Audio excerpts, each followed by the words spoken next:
வணக்கம் நேயர்களே, இது channel G. Welcome back to another episode of channel G. இன்றைய நிகழ்ச்சியில் திருவிளையாடல் புராணம் தொடர் சிந்தனையில் கைக்குருவிக்கு உபதேசம் செய்த படலத்தை சிந்திக்க எடுத்துக்கொள்வோம். கரிக்குருவிக்கு உபதேசம் செய்த படலம்.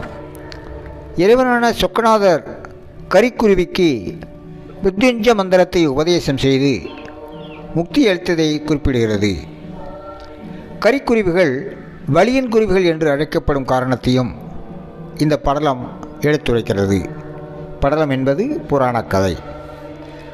கரிக்குருவி கேட்டறிந்த சொக்கநாதரின் பெருமைகள், கரிக்குருவி சொக்கநாதரை வழிபட்டது, இறைவனார் கரிக்குருவிக்கு மிருத்யுஞ்ச மந்திரத்தை உபதேசித்தது, கரிக்குருவி பெற்ற வரம் ஆகியவை இப்படலத்தில் விளக்கப்பட்டுள்ளது.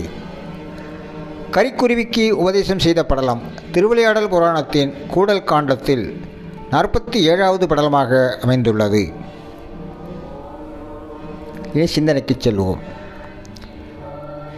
ராஜராஜ பாண்டியனுக்கு பின் அவனுடைய மகன் சுகுணபாண்டியன் மதுரையை நல்லாட்சி செய்து வந்தான். அப்போது முற்பிறவியில் நல்ல வினைகள் செய்த ஒருவன் சில தீவினைகளால் மதுரைக்கு அருகில் உள்ள ஊரில் கரிக்குருவியாக பிறந்தான். அக்கரிக்குருவியை காகம் உள்ளிட்ட பறவை இனங்கள் தலையில் கொத்தின.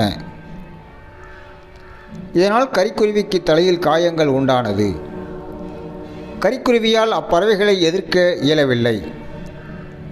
எனவே கரிக்குருவி அவ்வூரை விட்டு காட்டுப்பகுதிக்கு சென்று விட்டது. அங்கு ஒரு நாள் மரத்தில் கரிக்குருவி அமர்ந்திருந்தது. அப்போது சிவபக்தர் ஒருவர் தன் அடியவர் கூட்டத்தினருடன் அம்மரத்தடிக்கு வந்தார். சிவபக்தர் கூட்டத்தினரை நோக்கி, தலம், தீர்த்தம், மூர்த்தி என 3 சிறப்புகளையும் உடையது மதுரை அம்பதி. அங்கு கோவில் கொண்டிருக்கும் சொக்கநாதர் தலை சிறந்தவர். அவர் தம் பக்தர்களுக்கு இம்மையிலும் மறுமையிலும் நற்கதி அளிப்பவர் என்று மதுரையின் சிறப்புகளையும் சொக்கநாதரின் பெருமைகளையும் எடுத்து கூறினார். சிவபக்தர் கூறியதை கேட்ட கரிக்குருவிக்கு சொக்கநாதரை சென்று வழிபட வேண்டும் என்ற ஆர்வம் ஏற்பட்டது. அக்கரிக்குருவி மதுரையை நோக்கி பறந்தது. மதுரையை அடைந்ததும் பொற்றாமரை குளத்தில் நீராடியது. பின்னர் அங்கேயர்கண்ணி அம்மையையும் சொக்கநாதரையும் மனமுருக வழிபட்டது. இவ்வாறாக 3 தினங்கள் கரிக்குருவி இறை வழிபாடு செய்தது. கரிக்குருவியின் செயலினை கண்டதும் அங்கேயர்கண்ணி அம்மையார் இறைவனாரிடம், ஐயனே, இக்கரிக்குருவி வழிபடும் காரணம் என்ன என்று கேட்டார். இறைவனார் கரிக்குருவியின் முற்பிறவியும் இப்பிறவியில் இறைவனை கேட்டறிந்த விதத்தையும் எடுத்து உரைத்தார். பின்னர் கரிக்குருவிக்கு ஆயுள் பலத்தையும் பிறவி துன்பத்தையும் போக்கும் மிருத்யுஞ்ச மந்திரத்தை உபதேசித்தார். ஞானம் பெற்ற கரிக்குருவியானது இறைவனை பலவாறு துதித்து வழிபட்டது.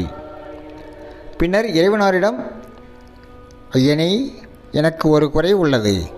மற்ற பறவைகளெல்லாம் என்னை துன்புறுத்துகின்றன என்றது.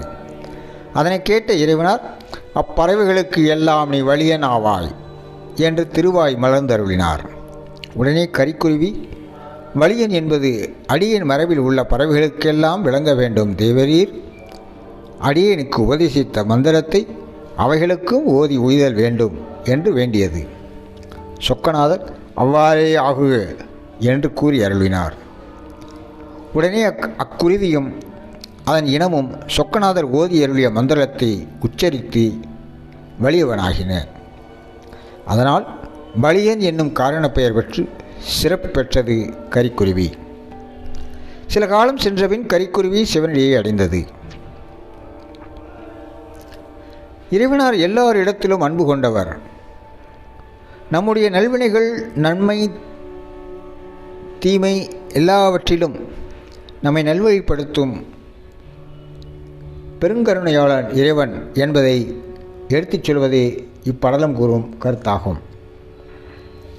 இறைவனார் எல்லாரிடத்திலும் அன்பு கொண்டவர், நம்முடைய நல்வினைகள் நம்மை வெளிப்படுத்தும் ஆகியவை இப்படலம் கூறும் கருத்தாக அமைந்துள்ளது.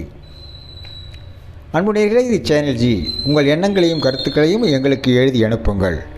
நீங்கள் எழுதி அனுப்ப வேண்டிய முகவரி podcastchannelg@gmail.com.